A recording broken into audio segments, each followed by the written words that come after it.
ल गए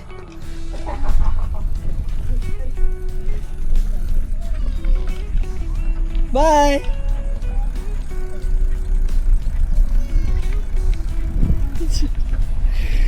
साह्रो भन्छ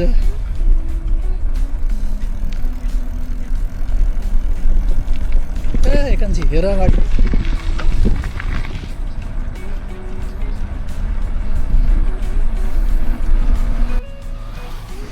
Hey guys, Namaste. Welcome back to a brand new series, Jobless in Nepal. Hey guys, Namaste. के गर्दै हुनुहुन्छ? Oh my god, आजको वेदर हेर्नुहोस् त क्या क्लाइमेट मौसम एकदम बवाल छ आजको चिया खाउँ जस्तो बिरा थियो चिया खाइयो हामीले मैले चाहिँ खाएँ हजुरहरूले चिया खाँदै हुनुहुन्छ कि के गर्दै हुनुहुन्छ वेल यतिखेर त ड्युटी जाने बेला हुँदै होला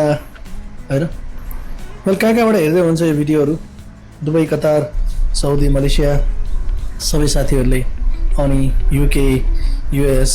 क्यानाडा कहाँबाट हेर्नुहुन्छ प्लिज डु कमेन्ट है अनि साइक्लिङ गर्नुहुन्छ कि गर्नुभन्न त्यो पनि भन्नु है अनि how much you like to do cycling है how much you love to do cycling please do comments below and just आज अर्ली मर्निङ एज अलवेज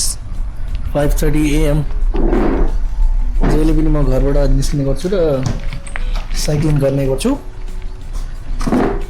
आजको मौसम चाहिँ अलिकति बवाल नै छ आज चाहिँ म त्यो ब्रिज एरिया जहाँ गएको छैन यो चाहिँ मेरो बहिनीको घरतिरबाट फर्किँदै गरेको हो उसलाई एकछिन भेटेर अनि म फर्केँ अनि भान्जाले पनि साह्रै सताउनु भयो so I left him and going back to home घर जाने क्रममा तपाईँलाई यो सिन देखाउँछु म होइन एकदम ब्युटिफुल वेदर छ यो साइक्लिङले तपाईँको माइन्ड यस्तो फ्रेस गर्छ कि oh my god I can not explain दिनभरिको स्ट्रेस तनावबाट मुक्त हुनु छ भने साइक्लिङ गर्नुहोस् होइन अरूलाई पनि अरू मान्छेहरूलाई पनि इन्करेज गर्नुहोस् आफ्नो साथीहरूलाई इन्करेज गर्नुहोस् एन्ड टु स्टार्ट साइक्लिङ मैले अलमोस्ट 1 month भइसक्यो साइक्लिङ गर्न लागेको and I am really happy to do this oh God यो पानी परिसकेपछिको यो वेदर हेर्नुहोस् न amazing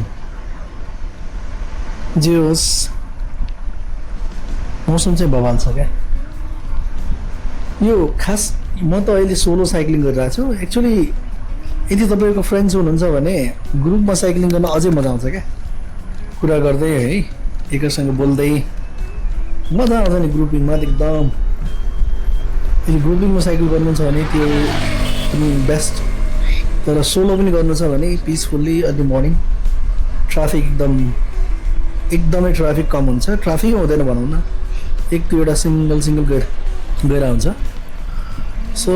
बिहानमा cycling is the best time around 6 to 7 है म चाहिँ त्यही टाइममा निस्किन्छु र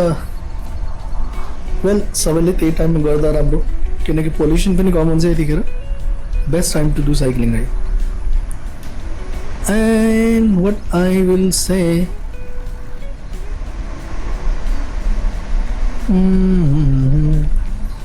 जिन्दगी एक सफर है सुहाना भने जस्तै क्या यहाँ कल क्या हो किसले जाना मेरो साइक्लिङ यसरी नै सकिन लाग्यो है तपाईँहरू पनि साइक्लिङ गर्दै हुनुहुन्छ होला अथवा प्लान गर्दै हुनुहुन्छ भने प्लिज डु प्लान अनि आएर नेपाल आएपछि पनि साइक्लिङ गर्नु होला Nepal is the best place to do cycling होइन स्पेसली खास भेकेसन आएको बेलामा पनि साइक्लिङ गर्दा हुन्छ यसले तपाईँलाई धेरै हेल्प गर्नेछ तपाईँको फिटनेसको लागि सो डु साइक्लिङ आजलाई चाहिँ यति नै है गाइस अनि चाहिँ नेक्स्ट टाइम अर्को भिडियोमा फेरि भेटौँला कोसिस गर्नेछु राम्रो भिडियोहरू पिसफुल अलिकति ग्रिनरी होइन अलिकति डिफ्रेन्ट तरिकाले मैले सुट गर्ने कोसिस गर्नेछु र मलाई सपोर्ट गर्नु होला and please don't forget to subscribe है be a family of this channel.